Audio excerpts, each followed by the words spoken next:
Once you have the summer garden pulled out and cleaned up, you're going to be preparing the garden for winter.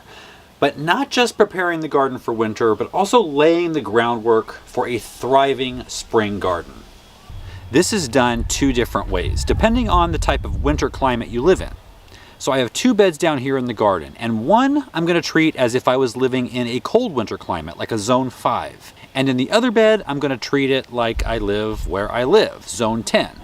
But this would also work for zones 8 and 9 as well, in places where you get frosts, maybe even snow, but not hard freezes. So why bother preparing several months in advance for spring planting? Well, the first thing is we want to protect our soil from the winter elements. Rain, snow, wind. Wind and rain can wash your soil away, and rain and snow melt can leach the important nutrients that your plants need deep into the soil where their roots can't reach them. Plant roots are typically, especially vegetables, pretty shallow. And so all the nutrients that are available for them very close to the surface can be washed deep down so that the plant's roots will never be able to access them. This is especially true in raised beds because they're very free draining. So I'm going to work here on this first bed, and we're going to pretend we're in zone 5. It's going to be cold this winter. Ground's going to freeze. The first thing I want to do is get rid of any type of mulch that I have. I have straw mulch down here, so I'm going to remove it. And then the next thing I'm going to do is I am going to add some green manure. Now, if you have a rabbit, and they make all the green manure you need. But I'm going to pretend that we don't have a rabbit, because I'm sure most of you don't. If you do have a rabbit, sprinkle their manure right on top of the ground. It's perfect. But what we're going to do here is a chop and drop. That's basically what it says. We're going to take some green material, either vegetables we just pulled up that are not diseased, or any type of green material from anywhere in your yard. And we're going to chop it up as small as we can get it. You can put it in a wheelbarrow and use some clippers. You can use a weed whacker. You can put it on the lawn and mow over it. Or I'm going to take advantage of that shredder I bought last year, and I'm going to use that. Now, once you've got whatever material you're going to be using, you're going to drop it. You've chopped it. Now you're going to drop it on top of the bed, right on top, without doing anything else yet.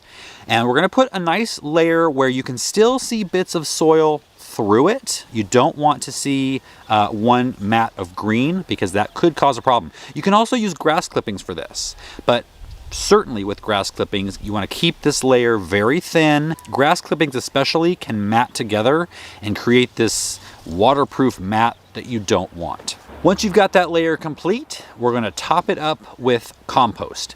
It doesn't have to be even completely finished compost. You're going to notice when you take your plants out at the end of the season that your beds aren't as full as they were at the beginning of the season. And there's a few reasons for that. Erosion is one. Just simple, taking the plants out, you're pulling a lot of soil out with the roots.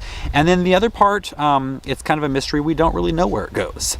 Well, some of it is plant matter that's being broken down, organic matter, by the soil life, but it does seem to lose a lot more than you would expect. So this topping it up with compost is going to fill the bed back up. And like I said, it doesn't have to be completely finished. It needs to be about 75% there. But over the winter, it's going to break down along with that green material and feed the soil life there, so that in the spring, your bed is going to be so full of life and ready to go. Now, on top of that, we're going to put down a layer of cardboard or a plastic tarp. If you have one, I'd rather use cardboard just to get away from the plastic use, but if you've got one, you may as well use it. This is going to keep the rain from washing the soil away, and it will keep weed seeds from germinating. And you might want to weight them down with some bricks or boards to keep them from blowing away themselves. I'm putting up another security camera today from Reolink. And I love the Reolink cameras for many reasons. Number one, they have solar versions, meaning I don't have to run electricity to wherever I put these. All I have to do is put the solar panel that comes with it next to it or somewhere near it with a cord attached, and I've got 24/7 power. Another great thing is how easy these cameras are to install. Already done. It took me and my friend Joel 20 minutes, give or take a couple minutes, to put the two corral cameras in. And this one, I was working by myself, so it took me 20 minutes to put this one in. So it's super easy, almost plug and play. The cameras themselves are 4K, full color. They have night vision, they have great sound, so at any time I can pull them up on my phone, see and hear what's going on. I can also, from my phone, move the camera in any direction that I want to get a better look at the location. They also have memory cards so that I can go back in my phone and look at video from weeks to months ago. The cameras down at the corral have been up for 4 months now, and we haven't had so much as a hiccup.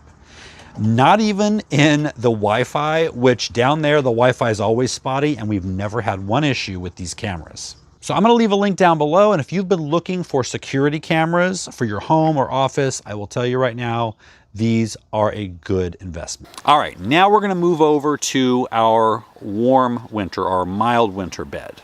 So what I do, first of all, is get rid of the mulch that's there. You know, I leave this mulch down while I'm taking out all of my summer plants, because some of those summer plants have spores, powdery mildew, different types of disease, and those might drop down on the ground when I'm trying to remove everything. So this mulch layer has protected the soil underneath from some of those spores. It's not going to get them all, but I figure it's better than nothing. So now we're going to be preparing for winter or preparing for planting. Now is the time to remove that straw with some of those spores and diseases, and we're going to start fresh. So we're going to skip the green manure because we're going to be planting into the bed, and we can't have green manure in there because that will start drawing up some of the nitrogen that your plants would use. So we're just going to top up the beds with compost, number one. And once you've got that done, you are just going to plant your cool season crops right into the compost. We're not going to till it under. We're not going to, turn the soil. We're not going to do any of that.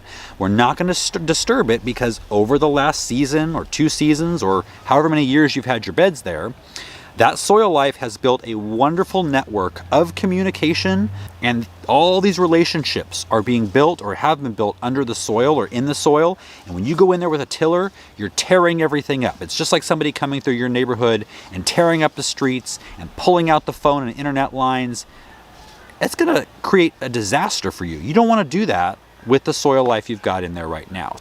So all I'm going to do is just make a small hole where I'm going to be putting each plant. I'm going to get some cabbages going that I planted, I don't know, several videos back, or I sowed several videos back. They're ready to go in the ground. I'm going to use some Neptune's Harvest, crab and lobster, and kelp meal. You'll want to use a good, well-balanced organic fertilizer to get them off and running. You can also use bone meal or blood meal.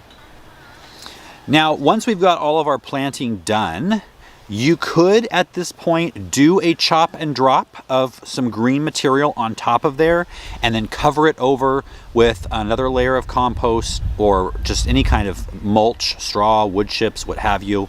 And that's going to then be above the soil surface, where it will break down and the soil life will draw it in when it's no longer a danger to your plants by pulling out nitrogen.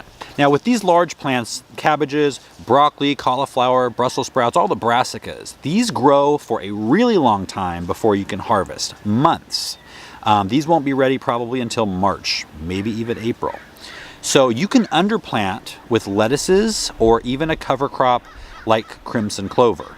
Now maybe you've already got beds growing with cold hardy crops like leeks or kale that could possibly just grow right through the winter with snow and whatever. They're very strong, very cold hardy. You can just mulch heavily around them before the snow to help protect the soil and give the plants a little more insulation from the cold. So it's really that easy. Doing the work now will prepare your beds for fall planting or have you much further ahead in spring when there's already a lot going on. If you learned something, please give the video a thumbs up. I'd appreciate it. Consider sharing it with a friend, subscribe if you haven't already, and I'll see you next time.